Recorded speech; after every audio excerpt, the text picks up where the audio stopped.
नमस्कार, fry kitchen मराठीमध्ये तुमचे खूप खूप स्वागत। आज आपण इन्स्टंट टोमॅटो रवा डोसा बनवणार आहोत। रेसिपी एकदम सोपी आहे। अगदी 20 ते 30 मिनिटात डोसा तयार होतो। हा डोसा तुम्ही सकाळच्या किंवा संध्याकाळच्या नाश्त्याला कधीही पटकन करू शकता। साहित्य अगदी मोजकंच आहे, घरातल्या रोजच्या वापरातलंच आहे। ही रेसिपी तुम्ही सुद्धा करून बघा, एकदम मस्त डोसा होतो। केल्यानंतर डोसा कसा होतो ते कमेंट करून नक्की सांगा। चला तर मग साहित्य बघूयात। 2 टोमॅटोच्या फोडी करून घेतल्या, 1 वाटी रवा, 2 चमचे गव्हाचं पीठ, 3 ओल्या लाल मिरच्या, थोडंसं आलं, चवीनुसार मीठ आणि अर्धा चमचा खायचा सोडा आणि बॅटर बनवायला गरजेनुसार पाणी। सर्वप्रथम मिक्सरच्या भांड्यात टोमॅटोच्या फोडी घ्यायच्या, त्यानंतर आल्याचे तुकडे, लाल मिरच्या, या ठिकाणी तुम्ही सुक्या लाल मिरच्या किंवा रोजच्या वापरातल्या हिरव्या मिरच्या सुद्धा वापरू शकता। हे सर्व मिश्रण मिक्सरमध्ये बारीक वाटून घ्यायचं। बघू शकता मिक्सरमध्ये अशा पद्धतीने पेस्ट केली। आता त्यामध्ये 1 वाटी रवा घालायचा, 2 चमचे गव्हाचं पीठ, चवीनुसार मीठ। हे सर्व वरच्या वर पळीने मिक्स करून घ्यायचं।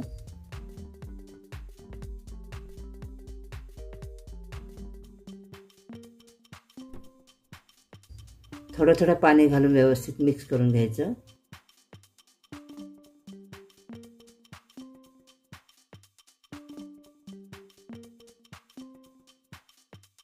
आता हे सर्व मिक्सरमध्ये बारीक करून घ्यायचं।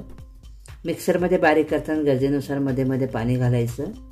बघू शकता अशा पद्धतीने मिक्सरमध्ये बारीक करून घ्यायचं। हे वाटलेलं मिश्रण आपण एका बाउलमध्ये काढून घ्यायचं आणि थोडंसं पाणी घालून व्यवस्थित हलवून घ्यायचं।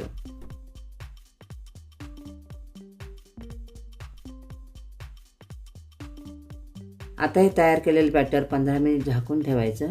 तोपर्यंत तुम्ही डोशासोबत खायला चटणी करू शकता किंवा बटाटा उकडलेला असेल तर बटाट्याची भाजी करू शकता किंवा सांबारही बनवू शकता। 15 मिनिट झालेत, आपलं बॅटर छान तयार झालं। त्यामध्ये अर्धा चमचा खायचा सोडा घालायचा आणि बॅटर पळीने छान हलवून घ्यायचं।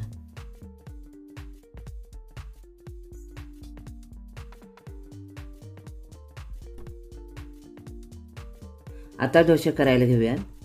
तवा छान तापून घ्यायचा आणि त्याच्यावरती थोडंसं पाणी शिंपडायचं आणि लगेचच एका नॅपकिनने स्वच्छ तवा पुसून घ्यायचा। पुसून झाल्यावर त्याच्यावर एका पळीने डोशाचं बॅटर घालायचं आणि पीठ पळीने गोल गोल फिरवत डोसा तयार करून घ्यायचा। बघू शकता सर्वांना आवडेल असा हॉटेलसारखा मस्त झालाय। तुम्ही सुद्धा हा डोसा करून बघा, तुम्हाला सुद्धा हा डोसा करायला आवडेल। आता डोसा सुकलाय, सुकल्यावरती त्यावर तेल सोडायचं किंवा तुम्ही या ठिकाणी बटर सुद्धा वापरू शकता। या ठिकाणी मी तेल वापरते। शक्यतो डोसा मध्यम आचेवरच बनवायचा, म्हणजे तो कुरकुरीत असा छान होतो। बघू शकता आपल्या डोशाला छान कलर येत चाललाय।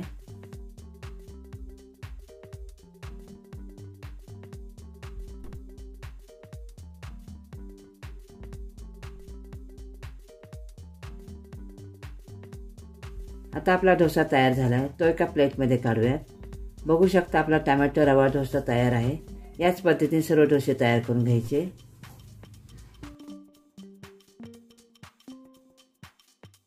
प्रत्येक डोसा करतेवेळी तव्यावर पाणी शिंपडायचे आणि नॅपकिनने पुसून घ्यायचा।